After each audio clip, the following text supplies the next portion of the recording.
네, 이영주 뉴스캐스터와 함께합니다. 어서 오세요. 안녕하세요. 자, 오늘 어떤 이슈인가요? 일본에서 이 사형 당일 사형수에게 집행 사실을 알리는 것은 헌법에 위배되지 않는다는 법원 판결이 나왔다는 이슈입니다. 그럼 아직도 사형 집행은 하고 있다는 이야기가 되는 건가요? 예, 맞습니다. 우리나라는 이 1997년을 끝으로 사형 집행이 중단됐는데요. 일본은 지금도 꾸준히 사형 집행이 이루어지고 있습니다. 예. 하지만 사형수에게 사형 집행을 고지할 때 그 방법이 법률로 따로 정해져 있지는 않은데요.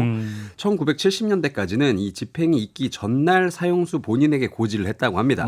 그런데 사형 집행을 전날 고지받은 이 사형수가 자살한 사례가 나오면서 현재는 사형 집행 한두 시간 전에 알려준다고 하는데요. 예, 그래서 사전에 고지했을 경우에 이 사형수의 심적 안정을 현저하게 해친다 이런 이유에서요. 그렇게 한두 시간 전에 고지해 주는 건 너무 비인간적이다. 그래서 예. 소송을 냈던 겁니까? 그러면? 맞습니다. 예, 지난 15일 일본 오사카 지방 법원은 사형수 2명이 사형 집행 당일 고지는 받아들일 의무가 없다며 낸 이 위헌 소송을 기각했습니다. 네. 앞서 사형수 측은 약 70년 전 사형 집행 이틀 전에 고지받은 하양 사형수가 언니들과 주고받은 음성 녹음 테이프를 제출하면서 과거엔 사전에 고지했다 이렇게 지적을 했는데요. 네. 그러면서 가족과 마지막 면회 기회도 주지 않고 불복을 통한 유예도 허락되지 않는 이 현행 제도는 적절한 절차에 의하지 않으면 형벌을 부과하지 않는다고 규정한 헌법 31조에 위배된다고 호소했습니다. 한마디로 얘기하면 좀 정리할 시간도 좀 줘야 되는 거 아니냐. 예. 이런 취지인 것 같은데 아무튼 그런 법률 위배 네. 적법하지 않다 이런 주장인 건가요? 그렇죠. 그러니까? 그리고 또요, 그 유엔 인권기구가 적절한 때 사용 일시를 알리지 않는 것은 학대라고 규정한 점을 또 예로 들면서 네. 사전에 고지하는 것이 사용 존치국의 표준이라고 강조하기도 했는데요. 당일 고지는 죽음을 받아들일 시간이 없어서 헌법 13조가 보장하는 인간의 존엄을 침해하고 있다는 주장이었습니다. 일본 정부 측의 입장은 뭐였어요? 일본 정부는 좀 강경했습니다. 이에 대해서 이 사용 고지에 대해 정한 변명은 없다. 또 사용수가 사전 고지를 요구할 권리를 헌법이 보장하고 있진 않다. 이렇게 반박했습니다. 그리고 과거 사형 전날 고지받은 사형수가 사형 전에 이 자살했던 적이 있어서 당일 고지로 바꿨다는 설명도 덧붙였는데요. 네. 이에 따라서 당일 고지는 원활한 사형 집행과 자살을 막기 위한 방법이라고 주장했습니다. 아무튼 근데 위헌 소송 기각이 된 거잖아요. 맞습니다. 법원은 일본 정부의 손을 들어줬습니다. 오사카 지방 법원은 판결에서 사형 확정자가 집행 시기를 사전에 알 권리는 보장돼 있지 않다고 강조했는데요. 그러면서 사형 당일 고지를 받아들이지 않는다면 사형 판결 취소까지 요구하게 될 것이라고 지적하기도 했습니다.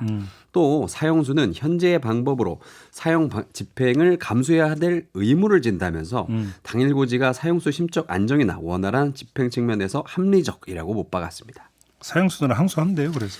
예, 그래서 저 항소할 분위기인데요. 사형수 변호인 측은 법원 판단에 불만을 드러내면서 항소 의사를 즉각 밝혔습니다. 변호인 측은 방금 소개해드린 이 사형 당일 고지 외에도 이 사형 운용을 둘러싼 두 가지 소송도 같은 법원에서 진행하고 있는데요. 네.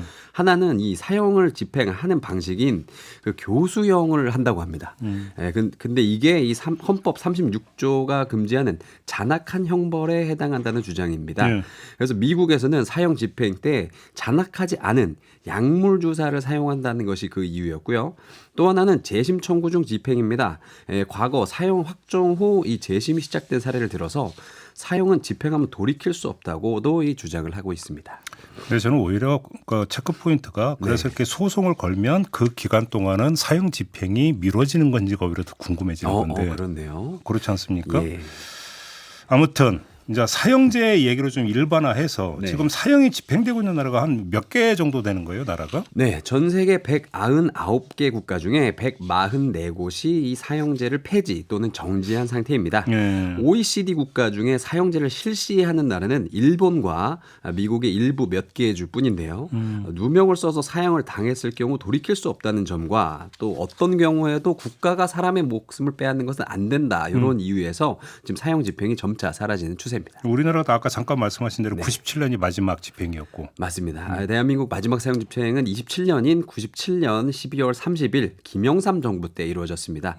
그 뒤로는 10년 이상 이 사형 집행이 이루어지지 않은 국가를 일컫는 실질적 사형 폐지국이 되었는데요. 예. 다만 최근 이 흉악 범죄가 잇따라 발생하면서 사형 집행 목소리가 좀 커지기도 했습니다. 지난해 연합뉴스가 국민 1,000명을 상대로 진행한 여론조사에 따르면 국민의 74%가 사형 집행 재개에 찬성하고 있다는 결과가 나오기도 했고요.